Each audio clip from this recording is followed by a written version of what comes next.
Shalom, selamat pagi adik-adik yang di rumah.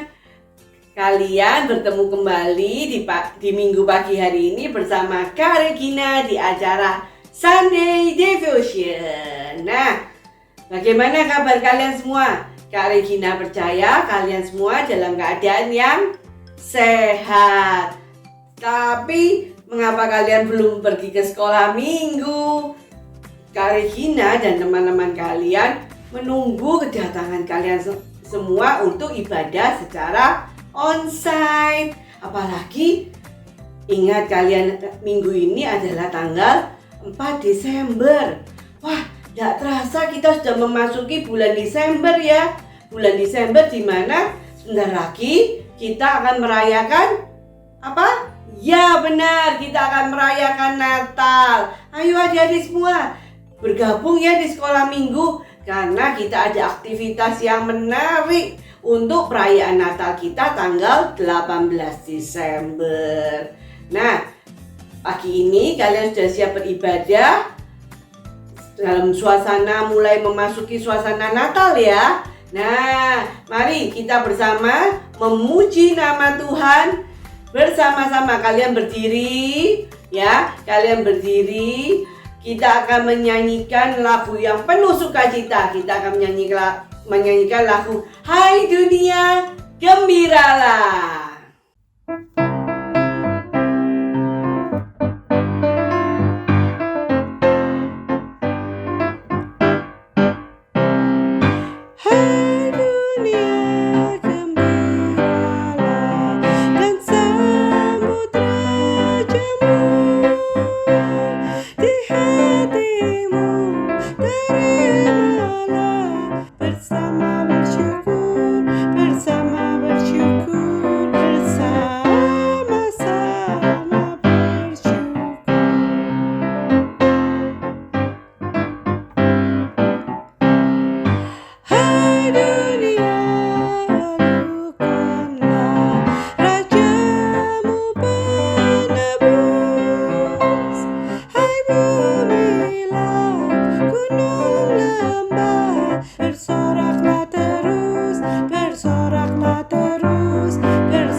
Wah, kalian pasti menyanyikan lagu Hai Dunia Gembiralah dengan penuh sukacita ya. Kita harus bersukacita karena kita ini adalah anak-anak Tuhan yang sudah ditebus oleh Tuhan ya. Yang penuh dengan sukacita, yang Tuhan beri sukacita, semangat selalu. Nah, adik-adik sebelum kita melanjutkan ibadah kita akan membukanya. Kita berdoa terlebih dahulu ya. Mari adik-adik semua kita berdoa bersama. Selamat pagi Tuhan Yesus. Terima kasih untuk penyertaan-Mu di sepanjang kehidupan kami hingga hari ini. Tuhan, di pagi hari Minggu yang cerah ini, kami akan beribadah, memuji dan membesarkan nama-Mu, juga mendengarkan kebenaran firman-Mu. Kiranya Tuhan tuntun sertai kami dan ibadah ini dari awal hingga pada akhirnya. Di dalam nama Tuhan kami Yesus Kristus, kami berdoa ucap syukur. Amin. Nah adik-adik, sekarang waktunya kita akan mendengarkan kebenaran firman Tuhan. Untuk itu, sebelum kita mendengarkan firman Tuhan, kita akan mempersiapkan hati kita. Kita akan menyanyikan lagu Allahku Besar ya. Kita punya Tuhan yang besar, yang memiliki segala sesuatu yang ada di dunia ini, terutama memiliki kita, ciptaan yang paling dikasihinya. Ayo kita siapkan hati, kita akan nyanyikan lagu Allahku Besar. Allahku besar, kuat dan perkasa, tiada yang mustahil bagi Dia. Oh oh, Allahku besar, kuat dan perkasa, tiada yang mustahil bagi Dia. Oh oh, gunung miliknya, sungai miliknya, bintang-bintang ciptaannya. Oh oh,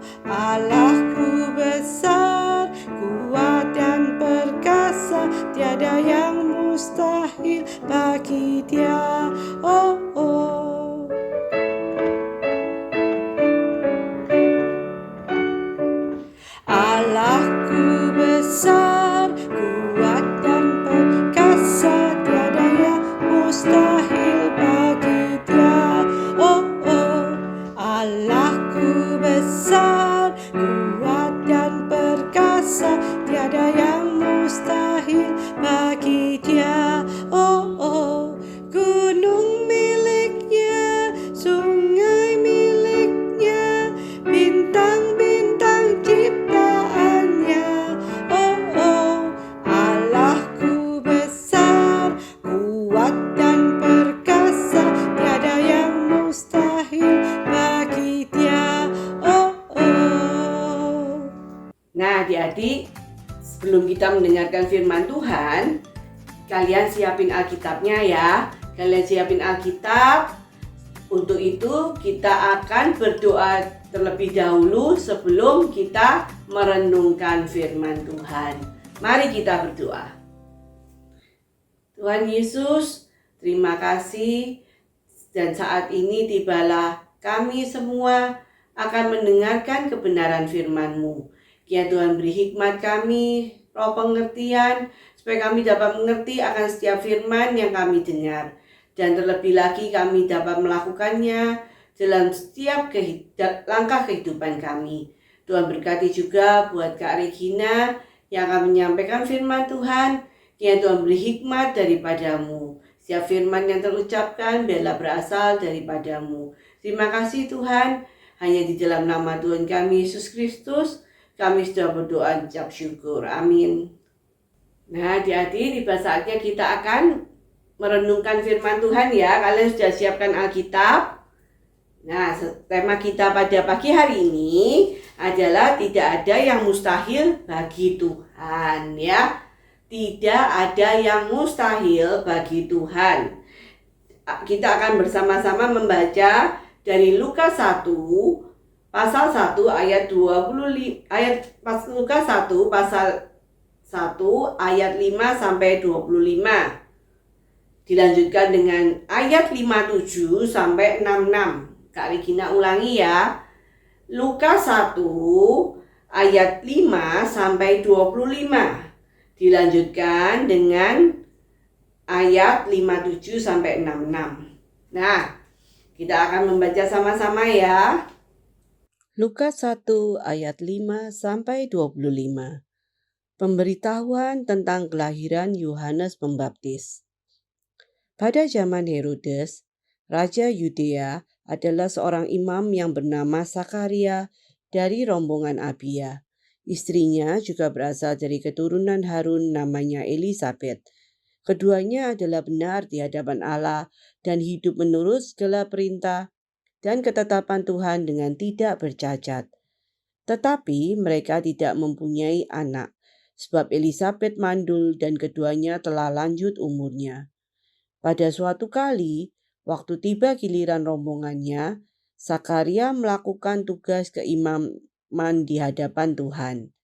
Sebab ketika diundi, sebagaimana lazimnya untuk menentukan imam yang bertugas, dialah yang ditunjuk untuk masuk ke dalam bait suci dan membakar ukupan di situ.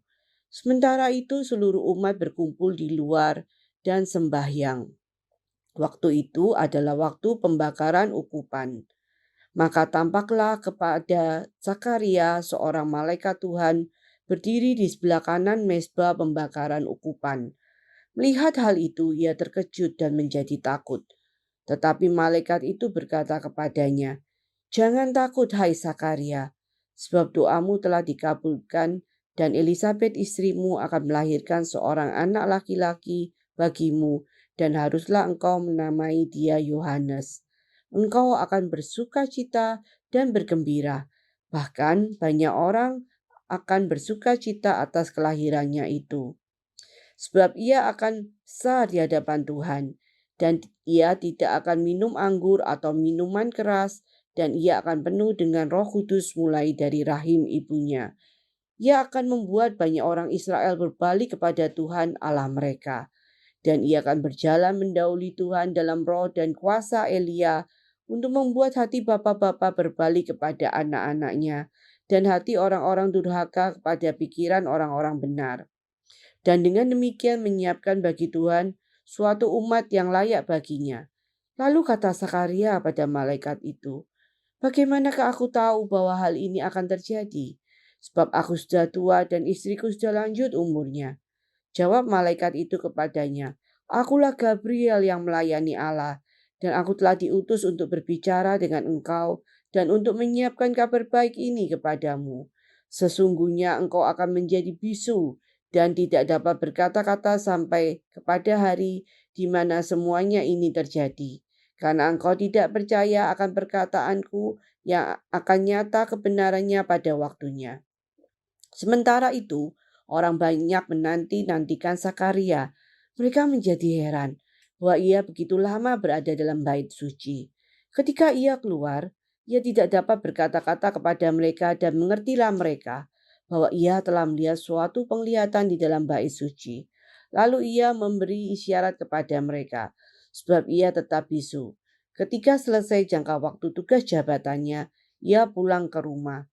Beberapa lama kemudian Elisabet istrinya mengandung, dan selama 5 bulan ia tidak menampakkan diri. Katanya, "Inilah suatu perbuatan Tuhan bagiku, dan sekarang ia berkenan menghapuskan aibku di depan orang." Lukas 1 ayat 57-66. Kelahiran Yohanes Pembaptis. Kemudian genaplah bulannya bagi Elisabet untuk bersalin, dan ia pun melahirkan seorang anak laki-laki. Ketika tetangga-tetangganya serta sanak saudaranya mendengar bahwa Tuhan telah menunjukkan rahmat-Nya yang begitu besar kepadanya, bersukacitalah mereka bersama-sama dengan dia. Maka datanglah mereka pada hari yang ke-8 untuk menyunatkan anak itu, dan mereka hendak menamai dia Sakaria menurut nama bapaknya. Tetapi ibunya berkata, "Jangan, ia harus dinamai Yohanes." Kata mereka kepadanya, "Tidak ada di antara sanak saudaramu yang bernama demikian." Lalu mereka memberi isyarat kepada bapaknya untuk bertanya nama apa yang hendak diberikannya kepada anaknya itu. Ia meminta batu tulis, lalu menuliskan kata-kata ini, "Namanya adalah Yohanes." Dan mereka pun heran semuanya. Dan seketika itu juga terbukalah mulutnya dan terlepaslah lidahnya, lalu ia berkata-kata dan memuji Allah. Maka ketakutanlah semua orang yang tinggal di sekitarnya, dan segala peristiwa itu menjadi buah tutur di seluruh pegunungan Yudea. Dan semua orang yang mendengarnya merenungkannya dan berkata, "Menjadi apakah anak ini nanti? Sebab tangan Tuhan menyertai dia." Nah, kita sudah selesai membacanya, di mana di dalam pasal yang kita baca hari ini ada kejadian yang sungguh luar biasa. Wah, apa yaitu? Seperti kita ketahui bahwa bulan ini sebentar lagi kita akan merayakan Natal. Natal itu apa ya Kak Regina? Ada yang ada yang belum tahu semua kan pasti semua sudah good. Natal adalah hari kelahiran Tuhan Yesus ya. Tuhan Yesus lahir, tapi sebelum Tuhan Yesus lahir, Allah telah mempersiapkan seseorang sebagai perintis, sebagai jalan bagi kelahiran Tuhan Yesus. Nah, pagi ini kita sudah membacanya, ada kelahiran seseorang yang sungguh luar biasa, bukan seperti bayi yang lahir pada umumnya. Loh, kenapa kok luar biasa? Karena dilahirkan oleh orang tua yang sudah lanjut usia, yang sudah tua, ya. Orang tuanya bernama siapa? Ya, bernama Bapak Sakaria dan ibunya bernama Elisabet. Bapak Sakaria dan Elisabet ini sudah tua. Mereka sampai masa tuanya pun mereka belum mempunyai seorang anak ya. Kalau zaman dahulu, apalagi di daerah adat orang Yahudi, kalau belum mempunyai anak sampai masa tua itu dianggap, wah ini pasti ada dosa di hadapan Tuhan sampai enggak diberi anak. Jadi kalau diberi anak itu suatu hal yang luar biasa. Seperti orang tua kalian mempunyai kalian itu seperti harta yang luar biasa indahnya. Lah, Bapak Sakaria dan Ibu Elisabet ini mungkin setahun, 2 tahun, 10 tahun, 20 tahun, 30 tahun. Belum juga mempunyai seorang anak ya. Tapi apakah mereka menjadi tidak setia kepada Tuhan? Tidak, mereka tetap berharap. Mereka tetap berharap kepada Tuhan meskipun ada beberapa orang yang mungkin membicarakan mereka. Apakah mungkin mereka berbicara tentang Ibu Elizabeth dan Bapak Zakaria, apakah mereka dihukum ya kok nggak dapat anak? Nah, tapi Bapak Zakaria dan Ibu Elizabeth mereka tetap setia kepada Tuhan dan menjalaninya hari-harinya di bait suci. Karena Bapak Zakaria bekerja sebagai imam ya. Imam itu kalau di bait suci ada tugasnya untuk memberikan persembahan kepada Tuhan di bait Allah. Nah, waktu itu mereka tetap setia kepada Tuhan, tetap berharap. Meskipun mereka sudah lanjut usia, akhirnya mereka juga percaya bahwa langkah hidupnya setiap hari itu tetap dalam rencana Tuhan. Meskipun tidak punya anak, mereka percaya semua itu ada dalam rencana Tuhan. Jadi mereka tidak marah kepada Tuhan, tidak menjadi jauh dari Tuhan, tapi mereka malah justru dekat kepada Tuhan karena percaya akan penyertaan Tuhan. Nah, suatu hari seperti diceritakan, tiba gilirannya. Kalau dulu imam itu tidak langsung setiap hari bertugas seperti kita di gereja ya, majelisnya kalau bertugas kan gantian. Nah, imamnya tiba saatnya Bapak Zakaria masuk ke dalam bait Allah ya. Bait Allah masuk ke bagian ruang maha suci untuk mempersembahkan ya. Dia untuk mempersembahkan korban kepada Tuhan ya. Waktu itu tiba seperti di ayat 8 ya. Pada suatu di Lukas 1 ayat 8, pada suatu kali waktu tiba giliran rombongannya, Zakaria melakukan tugas keimaman di hadapan Tuhan ya, di hadapan Tuhan. Nah, ketika itu tidak seperti hari-hari biasanya. Apa yang terjadi? Nah, Bapak Zakaria ternyata yang ditunjuk untuk masuk ke dalam bait suci dan membakar ukupan ya. Semuanya berkumpul di luar dan berdoa. Mereka yang tidak ikut masuk bukan tenang-tenang, tapi mereka berdoa. Maka ternyata Bapak Zakaria melihat seorang malaikat Tuhan yang berdiri di sebelah kanan mezbah pembakaran ukupan. Wah, melihat sinar gitu ya, melihat sinar ternyata ada seorang malaikat.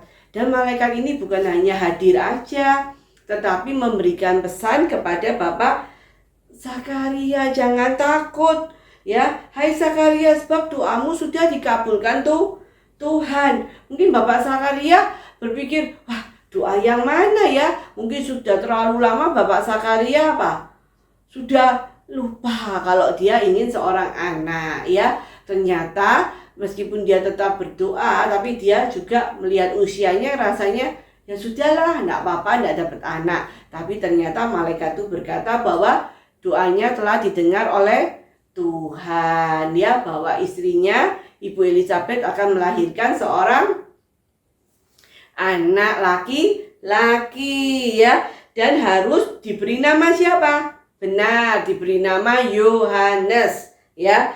Dan anak ini nanti akan menjadi perintis ya. Perintis itu jadi pembuka jalan bagi kelahiran Mesias, yaitu Tuhan Yesus. Jadi bukan hanya lahir sebagai bayi biasa. Nomor 1, lahir di saat orang tuanya sudah tua. Itu hal yang luar biasa. Dan dia ini seperti nabi yang besar ya. Yohanes ini karena dia nanti akan membuat banyak orang bertobat ya. Bertobat menjelang kelahiran Tuhan Yesus. Jadi dia tugasnya memberitakan, mengajar orang-orang supaya kembali kepada Tuhan. Wah, luar biasa ya. Dan apakah Bapak Zakaria langsung bersyukur, hore, puji Tuhan? Dia shock, dia kaget. Apa mungkin? Karena secara manusia tidak mungkin ya, tidak mungkin. Dia sudah opa-opa, Ibu Elizabeth sudah oma-oma, masa bisa melahirkan? Istriku sudah tua.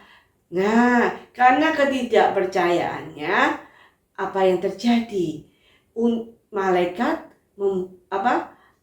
membuat Bapak Zakaria menjadi bisu. Bisu itu apa? Benar, tidak bisa berbicara. Apakah karena dihukum? Bukan.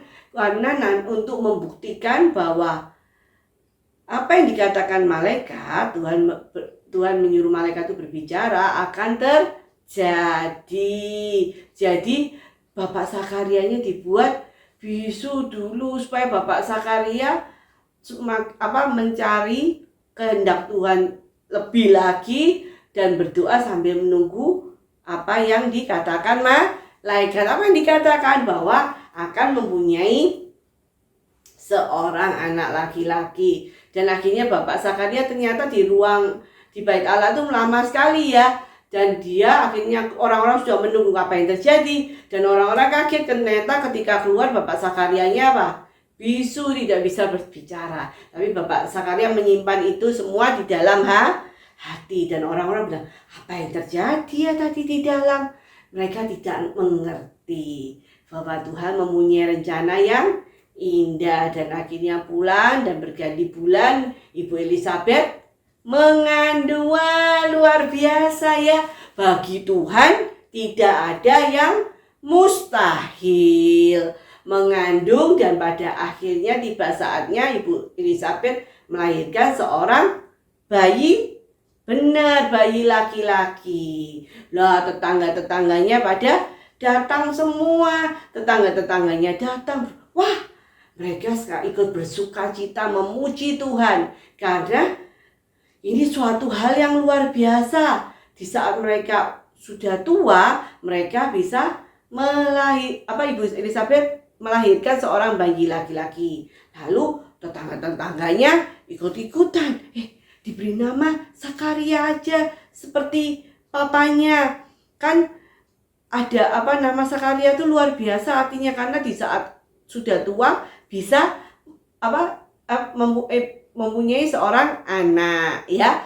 Tapi Ibu Elizabeth bilang tidak, namanya bukan Zakaria. Lalu Bapak Zakaria karena mendengar orang-orang, ayo Zakaria aja. Bapak Zakaria menulis namanya, karena dia bisu, tidak bisa berbicara.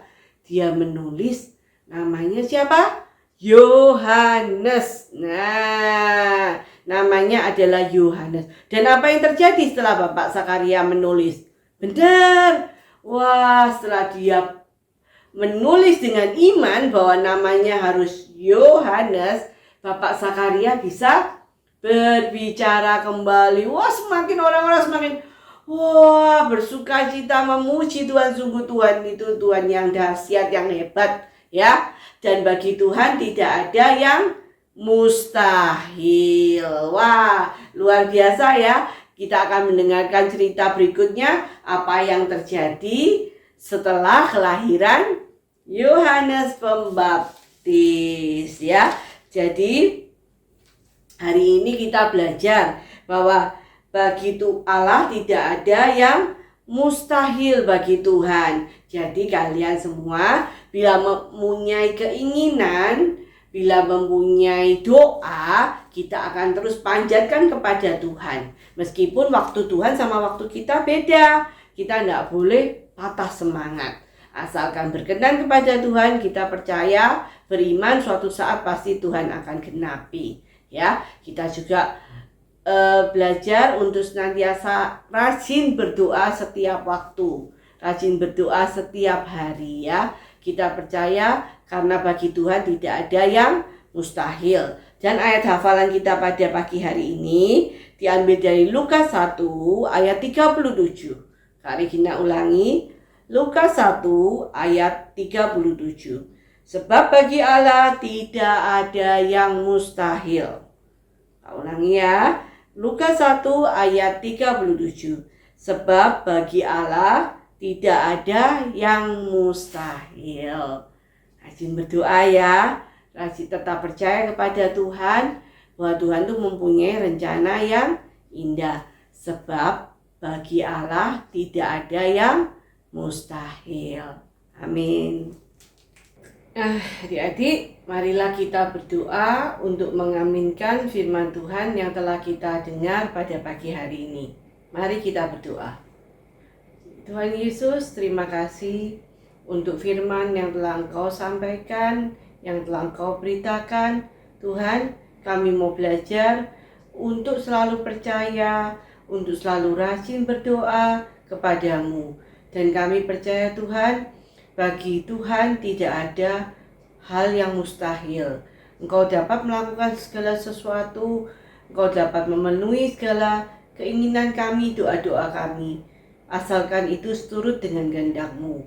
Ajar kami untuk selalu setia dalam setiap langkah kehidupan kami kepadamu, dan biarlah kami selalu menempatkan Tuhan di atas segala sesuatu yang kami lakukan.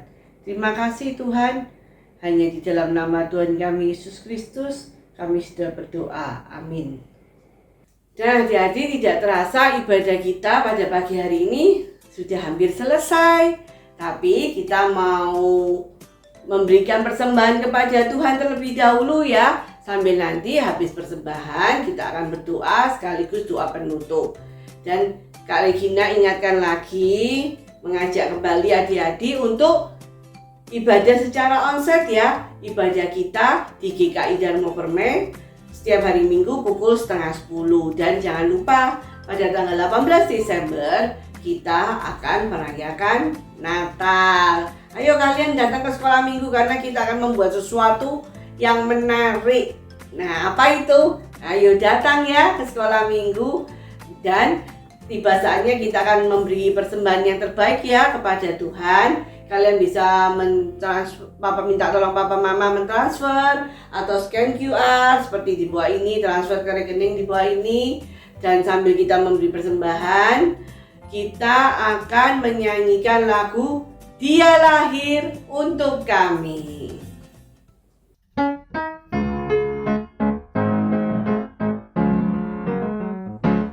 Dia lahir untuk kami, Dia mati untuk kami, Dia bangkit bagi kami semua.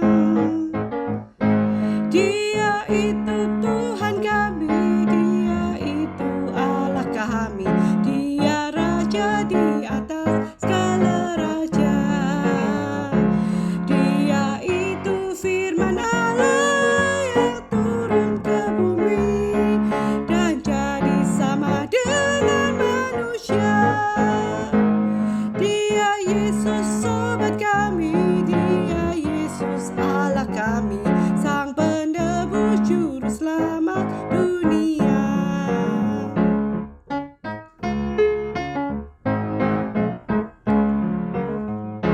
Dia lahir untuk kami, Dia mati untuk kami, Dia bangkit bagi kami semua.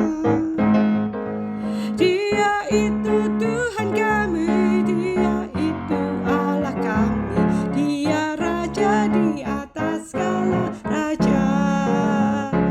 Dia itu firman Allah yang turun ke bumi dan jadi sama dengan manusia. Dia Yesus sobat kami, Dia Yesus Allah kami, Sang penebus juru selamat dunia. Nah, kita akan berdoa untuk mengakhiri ibadah kita pada pagi hari ini. Mari adik-adik kita berdoa. Tuhan Yesus, terima kasih untuk penyertaan-Mu pada ibadah kami pada pagi hari ini, di mana kami boleh memuji nama Tuhan dan mendengarkan firman Tuhan. Kami mau belajar Tuhan dan percaya selalu bahwa bagi Engkau tidak ada yang mustahil. Apapun yang kami doakan, apapun yang menjadi cita-cita kami percaya suatu saat kami akan mendapatkannya seturut dengan kehendak-Mu. Ajar kami setia selalu, rajin berdoa, dan tetap berharap penuh kepadamu.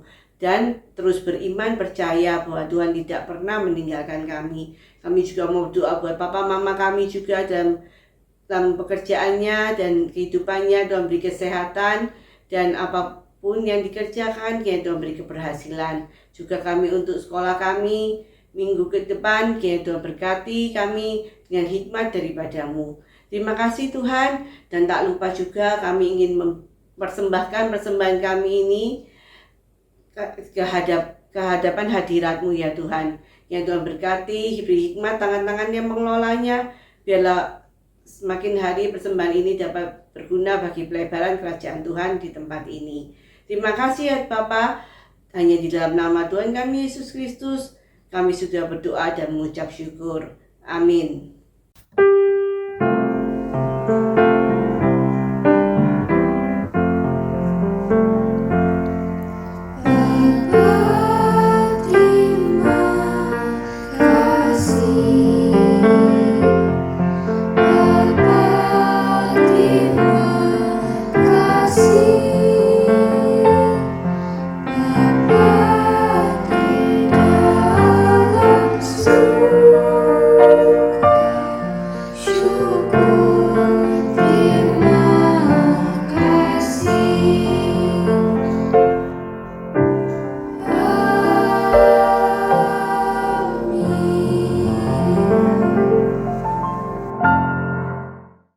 Bye-bye.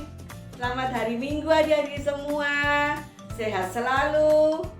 Tuhan Yesus memberkati.